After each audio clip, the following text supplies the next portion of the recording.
நீங்கள் என்ன வேண்டுமானாலும் நினைத்துக் கொள்ளுங்கள், எப்படி வேண்டுமானாலும் நினைத்துக் கொள்ளுங்கள். பாராளும் மன்னனுக்கு இப்படியும் புத்தி போகலாமா என்று திட்டுங்கள். போர் முனையில் காட்ட வேண்டிய தீரத்தையும் வீரத்தையும் இப்படி காதல் முனையில் சிதறடிக்கலாமா என்று இகழுங்கள்.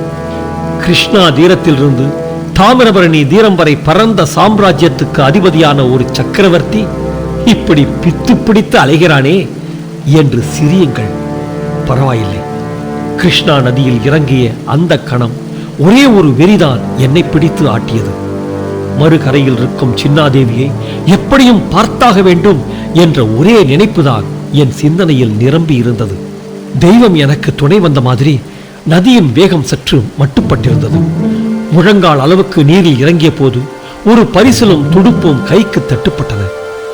இவ்வளவு தூரத்தையும் நீந்தி கடக்க முடியுமா என்று கொஞ்ச நஞ்சம் இருந்த அச்சமும் என்னை விட்டு அகன்றது. தாவி ஏறி உட்கார்ந்து துடுப்பு போட்டேன். சிறிது சிறிதாக எதிர்க்கரை கண்ணில் படலாயிற்று. ஆழமும் குறைந்து வருகிறது என்று தோன்றியதால் ஆற்றில் முக்கால் பகுதியை கடந்து விட்டேன் என்று கண்டுகொண்டேன். பரிசலை விட்டு தண்ணீரில் தாவி குதித்து மீதி தூரத்தை நீந்தியே கடந்தேன். ஆனால் பரிசலை விட்டுவிடாமல் ஒரு கையால் பிடித்தபடி நீந்திய வண்ணமே சென்றேன். கரையை அடைந்ததும் பரிசலை இழுத்து மணல் பரப்பின் மீது போட்டுவிட்டு ஊரை நோக்கி ஓடினேன். இது எந்த ஊர்? எத்திராஜன் சொன்ன நாகரவேடு கிராமம் இதுதானா? வைஷ்ணவ பெரியவர் வெங்கட தாத்தையாவின் மடம் இங்கேதான் இருக்கிறதா? நாவல் மரம் ஒன்றின் கீழே யாரோ படுத்திருப்பது தெரிந்தது. அருகிலே சென்று பார்த்தேன்.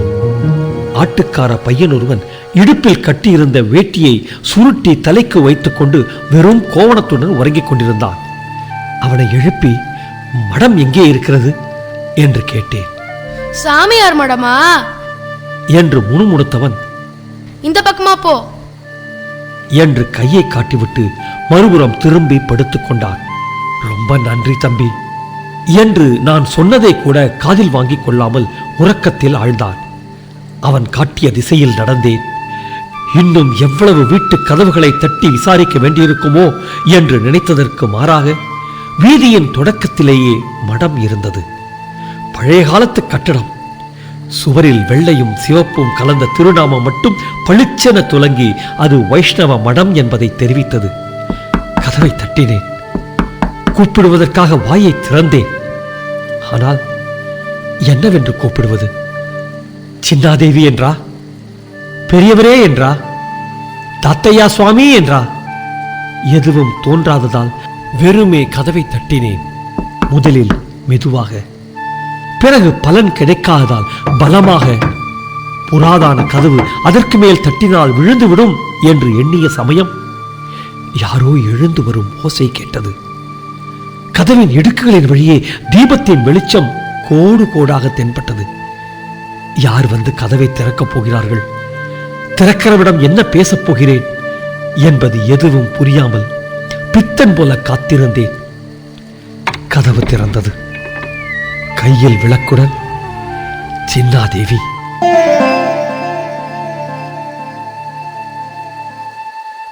மடத்தின் ஆதரவில் இருந்து வந்ததால் அதற்கேற்றபடி அனாவசிய அணிகள் இல்லாமல் வெகு சாதாரணமான தோற்றத்தில் இருந்தாள்.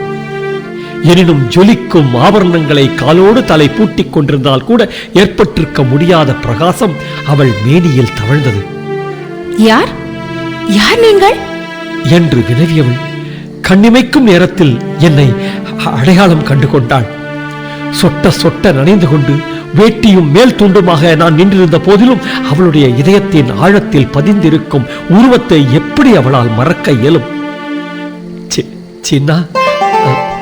சின்னாதேவி என்று ஓரடி முன்னே வைத்ததும் அவள் கைகள் நடுங்கின. பிடித்திருந்த தீபத்தை கீழே போட்டு விடுவாள் போல் இருந்தது. இடது கையில் பிடித்திருந்த அதை வலது கைக்கு மாற்றிக்கொண்டு இறுக்கமாக பிடித்துக் கொண்டாள். நள்ளிரவு நேரத்தில் எழுந்து வந்ததால் தான் காணுவதெல்லாம் சொப்பனமா அசலா என்பது தெரியாதவளாக பிரமை பிடித்து சிலையாக நின்றாள். ஏன் என்னை ஓடி வந்து அணைத்துக் கொள்ளவில்லை? ஏன் என் மார்பில் முகம் புதைத்து விம்மவில்லை? ஏன் அவள் கண்களிலிருந்து ஆனந்த கண்ணீர் பெருகி என் தோள்களை நனைக்கவில்லை? சின்னாதேவி என்று மறுபடியும் அவளை நோக்கி முன்னேறியதும் பாம்பை தீண்டியவள் போல அவள் பதறி பின்வாங்கி, நில்லுங்கள், நில்லுங்கள், உள்ளே வராதீர்கள். என் பதட்டத்துக்கும் குறைச்சல் இல்லை.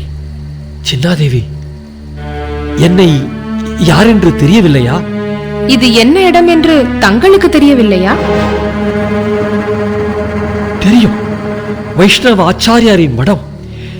இங்கே நீ இருப்பதை உன் அண்ணன் இன்று காலைதான் சொன்னான்.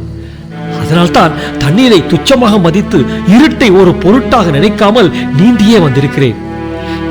என்னை பார், என் கோலத்தை பார், உனக்கு புரியும் என்றவன் அவளுடைய குழப்பத்தை நீக்க வேண்டும் என்பதற்காக. சின்னாதேவி, உன் தமையன் எத்திராஜனை பார்த்தேன். போரில் காயமடைந்திருந்த அவனை நான் காப்பாற்றினேன். அப்போது கூட உணர்ச்சி எதுவும் வெளிப்படாத குரலில், அப்படியா? ரொம்ப நன்றி.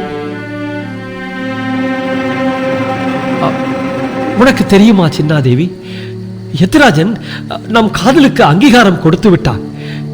என்னிடம் பகைமை கொண்டது தவறு என்று புரிந்து கொண்டு விட்டான்.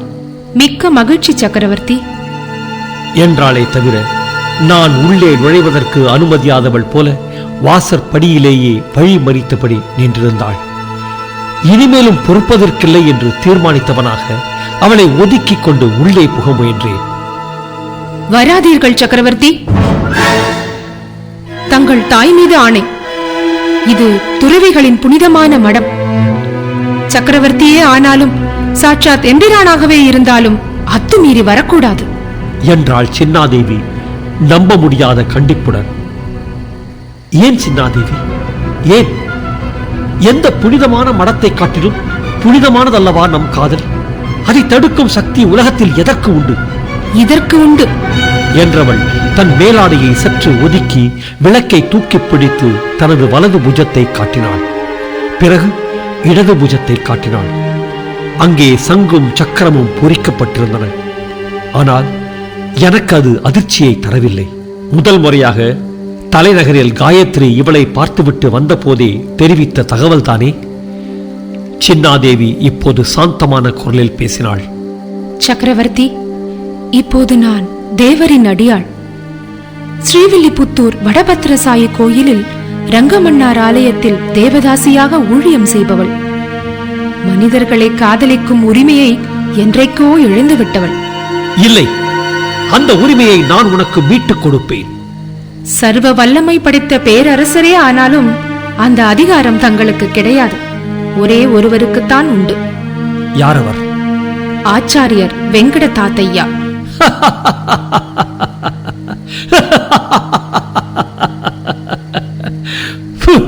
இவ்வளவுதானா?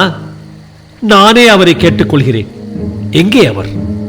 வட பாரதத்தில் க்ஷேத்ராடனம் செய்து கொண்டிருக்கிறார். எந்த ஊரில்? சொல்வதற்கில்லை. நிலையாக ஒரே ஊரில் தங்கக்கூடாது என்பது சந்நியாசிகளின் தர்மம். என்றைக்கு எந்த ஊரில் இருப்பார் என்று சொல்ல முடியாது. எப்போது திரும்பி வருவார்? அதுவும் சொல்ல முடியாது. 1 வருஷமோ 2 வருஷமோ கூட ஆகலாம். சின்னாதேவி, இது கொடுமை, இது சித்திரவதை, இது நரகம். மடத்தின் ஊழியர்களும் மற்ற துறவிகளும் நித்திரை செய்கிறார்கள். ஆச்சாரியர் திரும்பி வந்ததும் தங்களுக்கு சொல்லி அனுப்புகிறேன். அவரிடம் வந்து பேசிக் கொள்ளுங்கள் என்று கூறி கதவை சாத்தப் போனவள் சற்றே முகமலர்ந்து புன்னகை செய்தாள். மறந்தே போனேன் சக்கரவர்த்தி. எதை? தங்களுக்கு வாழ்த்து சொல்ல. ஸ்ரீரங்கப்பட்டணம் ராஜகுமாரி திருமலா தேவியை தாங்கள் மணந்து கொண்டீர்கள் என்று கேள்விப்பட்டேன். தாங்களும் ராணியும் சகல சௌபாக்கியங்களுடன் நீடூழி வாழ எல்லாம் வல்ல வெங்கடாச்சலபதி பெருமாள் அருள் புரிய வேண்டும். சுரீர் என்று சாட்டையால் அடித்த மாதிரி என் எண்ணங்கள் ஸ்தம்பித்து நின்றன.